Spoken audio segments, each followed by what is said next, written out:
आज सुबह से जब हम मीडिया देख रहे हैं, अखबार पढ़ रहे हैं और टीवी देख रहे हैं, तो मुख्यतः दो समाचार, दो खबरें सुर्खियों पर हैं। पहला खबर है राहुल गांधी विदेशी भूमि में जाकर वही करते हैं जो वो कई दशकों से करते आ रहे हैं, भारत की बेइज्जती और भारत का अपमान। अमेरिका में राहुल गांधी ने भारत का अपमान किया है। ये कोई नई बात नहीं है, पहली बात नहीं है, ये एक सुर्खी है आज की। इस पर हम विस्तार से बात करेंगे। और दूसरी बड़ी खबर है कि आज से कांग्रेस के तमाम बड़े नेता चोर मचाए शोर, ये देश के भिन्न भिन्न भागों में जाकर आज से प्रेस कॉन्फ्रेंस करेंगे मां बेटे को बचाने के लिए। जो ईडी ने सोनिया जी और राहुल जी को नामांकित किया है, बाय नेम मेंशन किया है अपने चार्जशीट में, उन दोनों के खिलाफ जो कार्यवाही हो रही है कोर्ट में, अभी सुनवाई है 25 तारीख को, और आगे जो कार्यवाही होने की संभावनाएं हैं, दोनों जेल जा सकते हैं और जाना भी चाहिए। जब देश को लूटा है तो जेल जाएंगे ही। वैसे में पूरे देश में एक माहौल बनाने का, एक अशांत माहौल बनाने का प्रयास कांग्रेस पार्टी करेगी। आज इन दोनों विषयों पर विस्तार से बात करेंगे। राहुल गांधी ने अमेरिका में किस प्रकार से भारत और इलेक्शन कमीशन को बदनाम करने की कोशिश की, मैं उस विषय पर आऊं, मगर उससे पहले मैं राहुल गांधी जी को एक बात स्पष्ट रूप से कहना चाहता हूं और देशवासियों को भी कहना चाहता हूं कि जो व्यक्ति और इनकी माताश्री 50,000 के मुचलके पर बेल पर बाहर हो, वो जाकर विदेश की धरती पर हिंदुस्तान को अपमानित करे और उन्हें लगता हो कि लोग उस पर विश्वास करेंगे, तो वो उनका भ्रम है। Those who are out on bail of 50,000 rupees, if they feel that they can destroy the image of this great democracy by speaking outside of this country, then they are totally on the wrong side of the line. आप सभी जानते हैं कि 2018 में जब मां बेटे को नेशनल हेराल्ड की केस में बेल मिला था, 50,000 रुपए की श्योरिटी पर दोनों को बेल मिला था।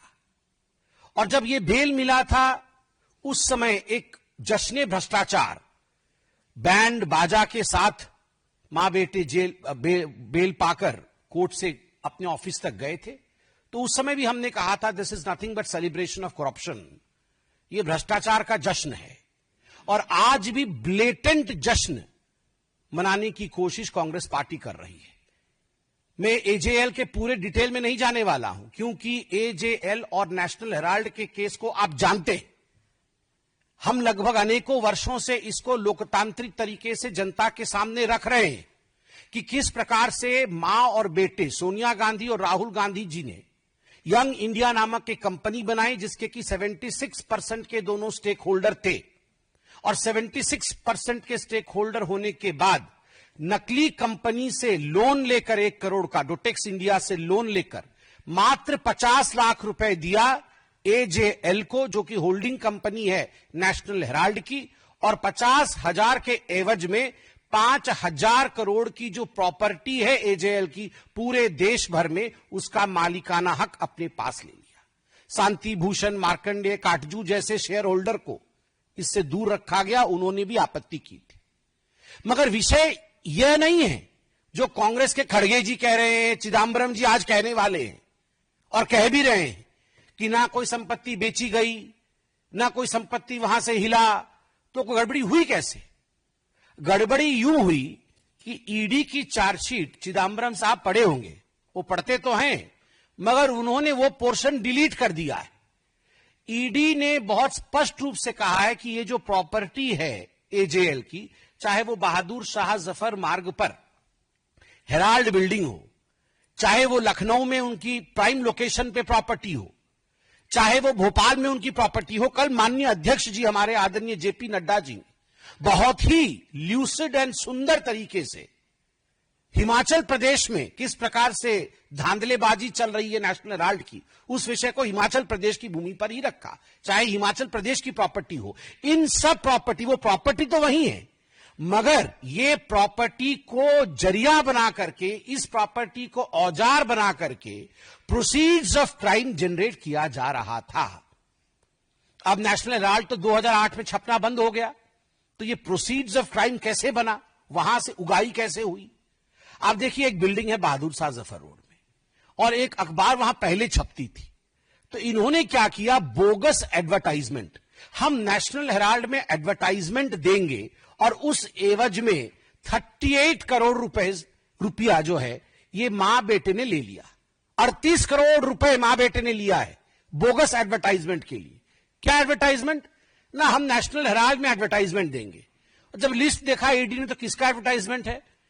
कोई गुड्डू सिंह है, कांग्रेस पार्टी का कोई छोटा सा नेता है, और उसने बोला है मेरे बेटे के जन्मदिन की बधाई मैं दूंगा उस पेपर में, और किसी ने बोला है मैं सोनिया जी के जन्मदिन की बधाई दूंगा, उसके लिए मैं 50 लाख रुपए देता हूं।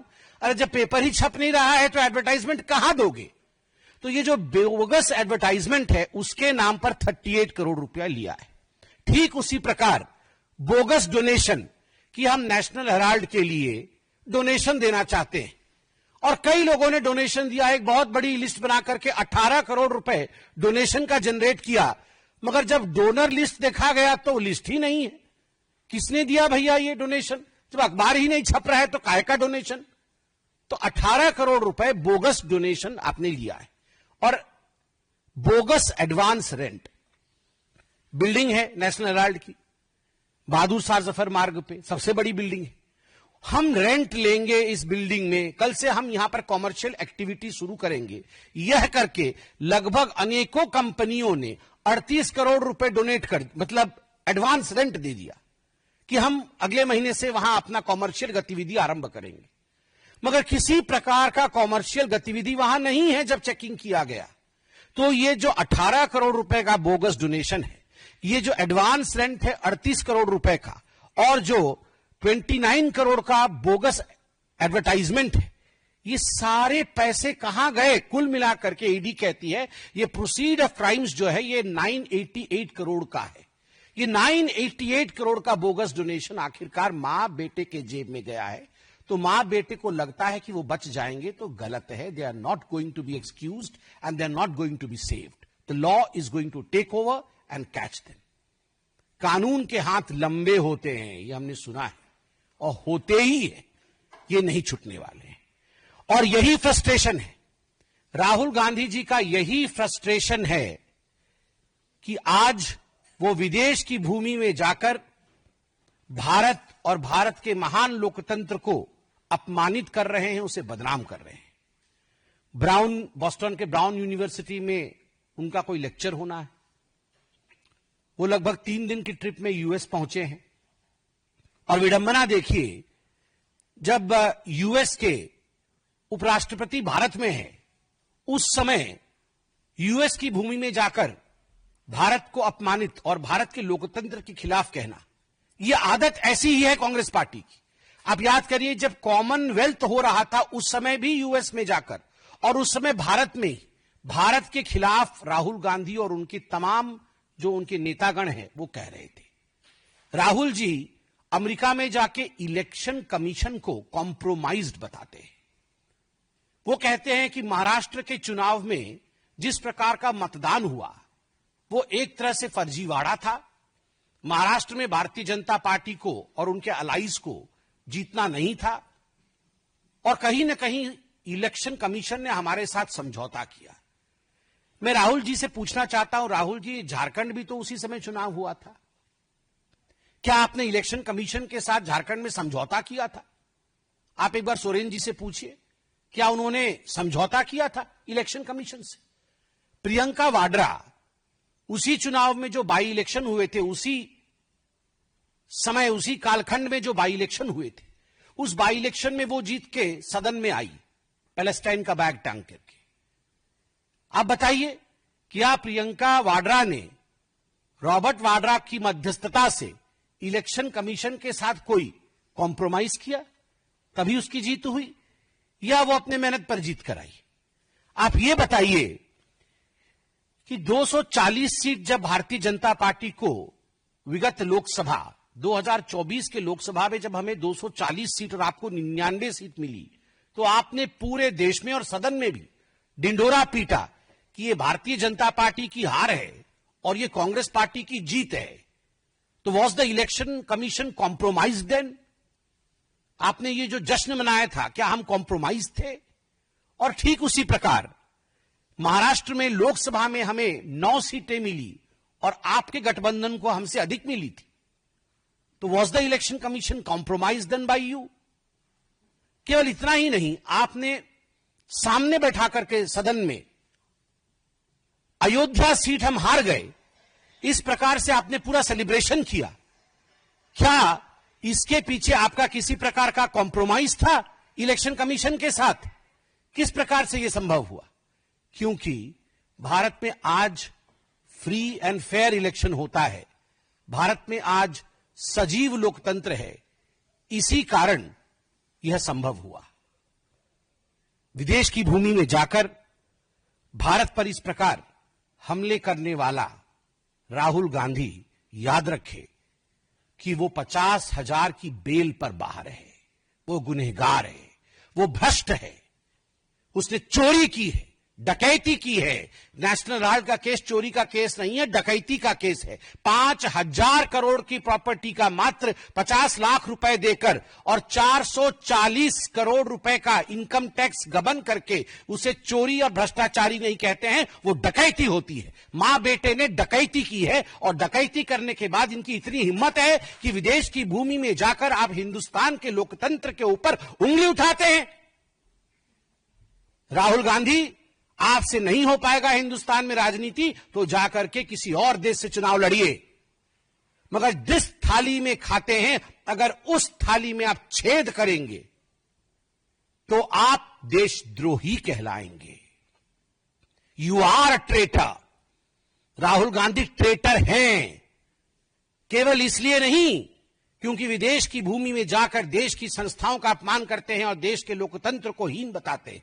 वो इसलिए भी ट्रेटर हैं क्योंकि देश की संपत्ति का करोड़ों करोड़ रुपए नेशनल हेराल्ड के माध्यम से उन्होंने गबन किया है और केवल अपने सहूलियत के लिए, अपने आराम के लिए गबन किया है। और याद रखिए राहुल गांधी, आप और आपकी माताश्री बचने वाली नहीं है। ईडी के गुस्से को ईसी पर निकाल रहे हो, एनफोर्समेंट डायरेक्टरेट के गुस्से को आप इलेक्शन कमीशन पर निकाल रहे हो। इससे कुछ नहीं होगा। 2 दिन आप पन्नों पे छपोगे, अखबारों में आओगे, मगर ईडी आपको छोड़ेगी नहीं, क्योंकि तथ्य के आधार पर एजेंसीज काम करते हैं और तथ्य ओपन एंड शट केस का है। यह जो नेशनल हेराल्ड का केस है, ये ओपन एंड शट केस है जिसमें मां बेटे ने लूट मचाई है और आपको इसमें छोड़ा नहीं जाएगा। प्रोसीड्स ऑफ क्राइम के साथ आप पकड़े जाएंगे और आप जेल के पीछे जाएंगे।